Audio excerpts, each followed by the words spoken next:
couples and cocktails, baby. So if you love love, I sit down with some of the hottest couples and talk to them about the real. And we have a little cocktail while we do it. It is going down, baby. All right, I'll see you there. Hello, it is your girl Whitley, and guess what? It is Couples and Cocktails! Hey. And I am so honored to be sitting down with the Davises. Come on! Y'all gotta give it up for them. Do you know who they are? They are the founders, the executive producers, the writers, the extravagants of Tough Love, baby. Tough Love! Ain't it tough? Hey. But ain't it beautiful? It's beautiful. It is Oh indeed. man, but not as beautiful as y'all. I mean, come on, black excellence at its finest. Just looking like razzle dazzle with the little You maple. look amazing. I was just trying to match y'all. Okay. I got the gold going on right there. Yeah. You know, it's something about like the royal, like gold. I mean, of course, y'all sitting on the silver. Queen Bee had us. I mean, did you wear chrome? Nah, I wore gold. I had already bought my stuff. I understand. And I was like, B, I love you, but I'm not Yeah, taking it back. she does love you. Please, Yes, Well, the reason why this is so special to me is honestly because of the fact that I feel like we grew up together. I mean, really, even though college, you consider yourself an adult, now I'm like, I was not an adult. I mean, I was stressed out about stuff. I was like, girl, sit down. Oh my Sit God. down. Oh my gosh. You So- look back and that was like the easiest time in life. The easiest time, literally taking naps in the middle of the day. Yeah. Getting stressed out because somebody was in the quad and you thought that they heard you and I mean, just the craziness. Couldn't But make it before the brunch was over. listen. So, I mean, the reason why I love you too is because we went to UC Riverside. Go Highlanders! Yay! Would have thought it was a HBCU the way we was acting. Yes, it was. Yes. And, you know, rumor has it, y'all met on that campus. Yes. Yes. You are Rumor correct. has it. She's correct. That is the truth. So, I know the people... We want to clear up the rumors right I need to make sure that all rumors and everything that anyone has thought, I need a It is cocktail true. already. Y'all met at UC Riverside. Walk me through did you see her first? You saw him first? Y'all sent a note? Did we have Facebook then? Did we have Instagram? Yeah. We did. We didn't utilize it. Facebook, no Instagram. You know what we did back then a little more? AIM. Went through the homies. The You know what I mean? Yeah, we homies. met and then he had to text my homie like, hey, what's your friend name again? What's your You know friend what I name mean? again? Is that how he spelt it? Yeah.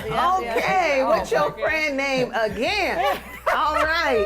So what friend did you hit up to get her name? The friend was Malika, yeah. Malika! Shout out to Malika for the setup!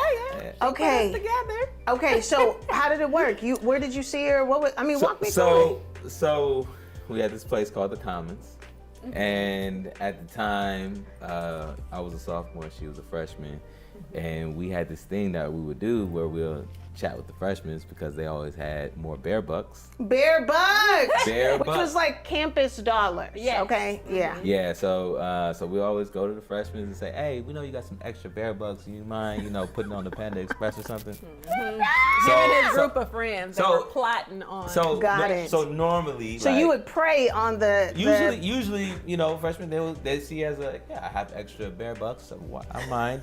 It usually worked. Yes. But not this day. We came to the table with Ronnie and her friends, and it was a protest. I was like, excuse me? Oh, you were offended. Oh, I said, why would I give you my money? Let them know. So how many bear bucks were you hoping to get? What does a Panda Express bowl Panda look like? Express, It was like $10. but I think he had like a little food stamp deal going on to where he would You give me did have the food stamps. half the amount. Oh, so he was okay, like, so it was I an think exchange. it was an yeah, exchange. He was like, I'm giving you, like, you give me $10, I'm gonna give you $5. Yeah. And I said, the math, it still ain't It's not math. math. It wasn't Yeah. math. It wasn't She math. was looking for a 1-for-1. Got it. and that I could just spit, pay for it myself. Yeah. And then usually people say, no, if I have excess, sure. But But not not that. that He met day. the wrong one. Yeah. He met the right one. He met the actually. right one. Yeah. With the wrong, but he had the wrong game. So you Yeah. had to come Wrong correct. approach. Yeah. Wrong approach. Uh-oh. Fellas, do not go out asking girls for the bare butts? No. Hey, it worked for me. Okay. In the long run. In the long run, he caught your eye. Did you think he was fine when you saw him? I did, and I had already seen him. We used to take the little trolley. The So I already trolley? seen him with his little bike, had his little braids. I was like, kind of Why is everything little? I mean, was he 4'7" during college? Yeah, Like, little legs, braids. little matching You have outfit. We gotta pull up the picture. braids. It was a long time ago. It's a long time ago. Some things. Yeah. You done cost me to go bald, child. You didn't say tough love, right? I did. Okay, all right. I'm sorry. Wow. Okay, I'm pulling it together. So you saw him. You thought he was fine. You already had scoped him out on his little bike with his little braids. Yeah. So then. But then when he approached, I still had to play tough. You had to play tough. Is that where tough love started? Maybe. Hey, I feel like tough love. That's an episode of tough love. Yeah. But tough love starts in the beginning. It starts with you. It starts with your grandma, great grandparents. It's tough Your makeup. all along. Your makeup. Your makeup is tough. That's real. So that's tough love. That's tough love. So And that's just an episode of. that's an episode of Got It, God, the Bear Bucks, whatever it was. You saw this beautiful, gorgeous woman, but you're a sophomore. Yeah. When was it, like, for you, a time when it was like, dang, can I really commit during college to just one woman? Yeah. It happened, like she said, later. The commitment was later. I think as we were talking, and the ups and downs, and it was not smooth at that point in time. But I think what me and Ronnie's real bond was at the time, we were always connected when it came to projects. Like, we both got our internship at KTLA together. I don't think we made that decision. It just happened that way, right? We just applied. Yeah, We were both in the communications program, so they would post the different internships they had available. Oh, don't say that lightly. Hold on. So, I mean, but that, like, seems destined. Even before that, like, just small tidbit, we went to the same church and never met each other. What church? City of Refuge. Oh, Mega church. Noel We Jones. had- Pastor Noel Jones. We had both been going there for years. Yeah. And of course, Wow. it's huge. Both of our families, but never met each other. So going back to KTLA, like, we both applied on our own separate occasions, and then we end up, like, actually working together, like, kind of like one of our first professional jobs together. And we'll wake up early in the morning in Riverside, like about 3:30 to get downtown or to Hollywood at 4:30. So we're trailing each other. We're on the phone with each other. We might be mad, might be happy. And then I think it was almost towards the end of the internship. We were beefing at this time because there was a lot of times during that journey. It was a lot of game playing. He was dating other people. I was dating, kind of. But towards the end, I was like, I'm done with you this time. Yeah. Like, it's a wrap. I'm fed up. And so we were not talking, and we were interning at KTLA. He got the position of production assistant. And so it was like, oh, he got hired. And we weren't even talking. He just came in and told me he got the job. And I'm like, oh, great. Congrats. But then I wrote him a note and put it on his car as I left KTLA saying congratulations. And the next day was Thanksgiving, and that's when he asked me to finally make it official to be his girlfriend. Okay. So I do notice that success is tied in with commitment for him. So it's like he felt like he had reached this stage, and now he's ready for the woman. Yeah. And I think that applies all across the board with a lot of men. Yeah. Like, I always hear, like, even every stage, oh, this guy doesn't want to propose until he gets that promotion or that job. Oh, this guy doesn't want to actually put the wedding together until he gets that big payout, whatever that is. Oh, that guy and lady sometimes, they don't want to have that child until they're like fully 100% like feel financially structured and stable, which are good. It's actually good to be ready for these things, but sometimes if you really love that person, and if that person y'all have went through ups and downs, y'all have grown together, like, I feel like that is what you really want, and then you can just start building together and not have everything at that moment in time. Yes, building together versus waiting until you accomplish something. I think that's really powerful, and it's so interesting, Caleb, because I actually met you before Ronisha, so, and obviously because you came a little later, but you've always been driven. and you've always been focused. How has it been for you, kind of piggybacking off of your last statement, Ronnie, about this whole idea of men really growing with a woman, and especially for us Black women, you know what we want? To work with you. We don't want you to wait till we old and it's dusty. Right. You know what I'm saying? Take me on the journey. You know what I mean? But why is it so hard? And really explain, like break it down. Like I want to be a student to understand why it's hard for men sometimes to feel safe enough and vulnerable enough to let a woman in while you're going through your journey and growing. Yeah, I mean, ego is huge. Sometimes you really have to suppress the ego. Sometimes you have to, suppress the pride, a little bit. Like you should also always be proud of what you do, but sometimes you don't want to be too big to not let the lady in. And then once the lady does come in, just be open to suggestions. Be open to Ronnie has a lot of suggestions. You know what I'm saying? And again, they're suggestions, meaning it's not law. Yeah. Which means if she suggests something, that I should be open to interpreting that suggestion. Like, yeah, you're actually, you have a valid point, or, do pushback. Like, I'm not really feeling that. I don't think we should, go to that next stage. So just being open to suggestions from your wife. And I always, challenge other couples to do this. It's like actually do something together. Whether it's like, we do a whole show together, we got a whole business together, so it doesn't have to be that grand, but it could be something as simple as like, maybe put together a barbecue for the family and y'all both do it together, or, joint projects, host a little once a month, host a book club. So that type of energy just really helps us, because not only partnership more. Yeah. Because he said, I don't want to waste your time. When I'm ready. Ah! Way to put it. Come on. You see what I did there? But I do feel like, if you're honest, and the funny part is I was with you through the journey, so I'm trying to remember what day that was. I was like, ooh, the group chat. But I'll just, anyways. But the point is, really and truly, sometimes I think women, we get frustrated because we don't want to wait. Right. We're like, listen, I'm ready right now. You ready? You look good. I look good. What's the problem?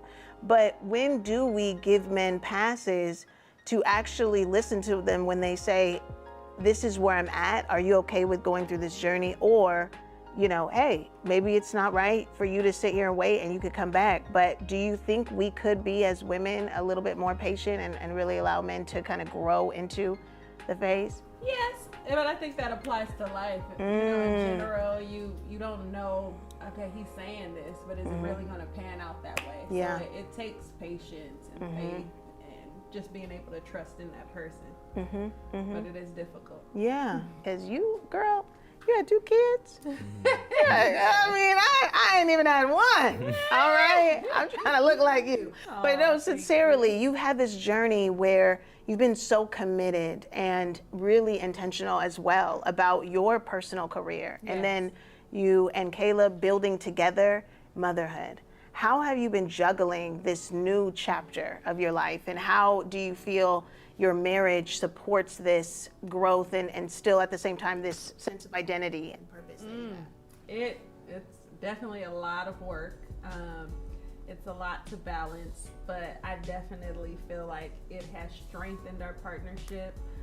I could not imagine. I was raised by a single mother, and she was raised by a single mother, but I could not imagine doing it alone, like at all. It is just such a kind of a juggling act. Like, all right, you grab his stuff, I'll grab her stuff. You take him to this appointment while I'm at home with her. It's just so much of being able to rely on him. He's very reliable, and just knowing like he is leading our family and being able to trust in that and stand in that is just, I just couldn't imagine a different approach. But I think that bringing the children into our world it gets tough at times to maintain that romance, to maintain that spark. And so we try to be very intentional about that. We try to plan moments and days with just us.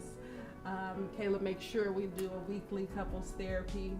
And sometimes we're like, we don't need it, we good. And he's like, no, we need to talk about what we did right this week. And so it's definitely a lot of work, I would say, but it is beautiful, you know, having too many of us is walking around.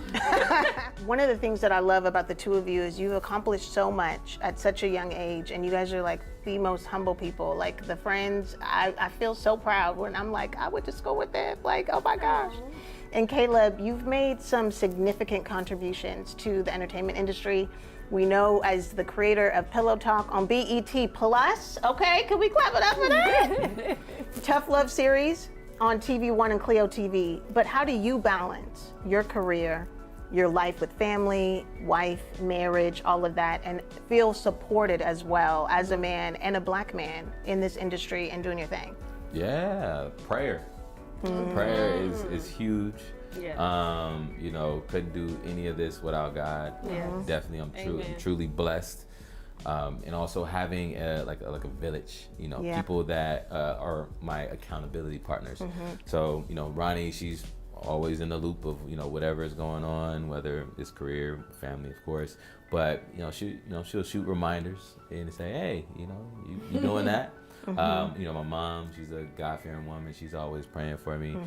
She's, you know, my accountability partner too. She's like, oh, have you done this? Have you did this? And I take those things into consideration. Like throughout my whole journey. Being open. That's another thing. Like even when me and Ronnie first created Tough Love, we were like, all right, it's not gonna look like Power on Stars. It's not going to look like Insecure on HBO, but it might look like Awkward Black Girl on YouTube, but we could probably make it a little bit better. Yeah. So it gave us the opportunity to be open, to know that we don't have these big budgets, but we can still tell these stories that resonate to millions of people. And then we just literally just started to layer up, made every season look better than the last season. So after being open, just willing to progress every step of the way. And you know, it doesn't have to be crazy spikes like, you know, I have to go from Tough Love to HBO. Right. That's my journey. Absolutely. But I can literally just kind of double it up every step of the way. There have been times where I have felt so low about where I am at in my journey, where I have felt like I am so behind. Look at the Davises, look at what they're doing, and not in a way of jealousy, but also in a way of inspiration. Like, you're showing that it's possible. So if you were to be in the room during, this is not happening anytime soon, we bind it, but during your funeral, what legacy would you want to hear? What theme would you want people to be speaking when they're speaking about you when you're gone? Got it. I would want people to definitely say that, you know, he was a loving guy. I would definitely want to, for my children to, you know, have been loved, like overflow, so that they know that I did whatever was up for their best interest. Yeah. So it's where I'm at in life right now. It's all about family. You know, with the kids, with my wife. You know, I love my mom and my dad, but it's really like trying to build this village so that my kids' could understand what we put in place. Even with Tough Love, created financially so that they can now use it and leverage it in the future for themselves, whether they're a part of it or whether it's just a financial vehicle to then build their dreams and goals. I want my legacy to be, if I was in that room, is I think it's based on a lot of what I often hear my friends say is like, if I care about you, if I love you, I'm gonna go to hell and back for you. Like I will go to bat for you. You know what I mean? I fight for my people. I'm loyal to my people. And then also I want to leave the legacy that I was able to build something from nothing. What can we look forward to for Tough Love, and where should people be tuning in? Yeah. So Tough Love channel. We have lots of new content coming. We got scripted series, we have unscripted series, and then also Tough Love Atlanta will be dropping probably next spring, and it's a roller coaster ride. Yeah, yes. And with the new content, Couples and Cocktails. Hey. We also have Soul Ties, which is a scripted series that's actually airing Right every now. Saturday. Oh. And then we have another series following up, Kinfolk, and then Sauce, which is another great one from all three different filmmakers, three different creators. And we're just really opening up the channel to kind of give a flow to black content that we really love and we really appreciate. For sure, for sure. Well, Emmy nominated. Hey. Just nominated, doing your thing. Thank you guys so much. Oh, sorry. Come on, love. Yeah. That love ain't tough. That was a soft love right there. Go ahead. You can throw a little soft love. Soft love here and there. A little soft love don't hurt. You know what I'm saying? But the reason why we're here today is because you all deserve to be celebrated. And so if you haven't heard it lately, you're going to hear it at Couples and Cocktails, part of the Black Sugar Experience, that you're amazing, you're powerful, you are legendary, and you are changing the world, okay? By the time we get to HBO, y'all still making millions of people's lives better, all right? So shout out to the Davises. Shout out to everything you're doing. Air tap. All right, we're going to sip our little cocktail. We're going to change the world. Come Thanks on. for having us. Woo! Thank you. Thank you. Was that was a deep blink? Oh. I saw that. You know, Did it hit your soul? nah, Did it hit? You know? It hit a little bit. I saw felt that. Deep blink. We wish you. All right.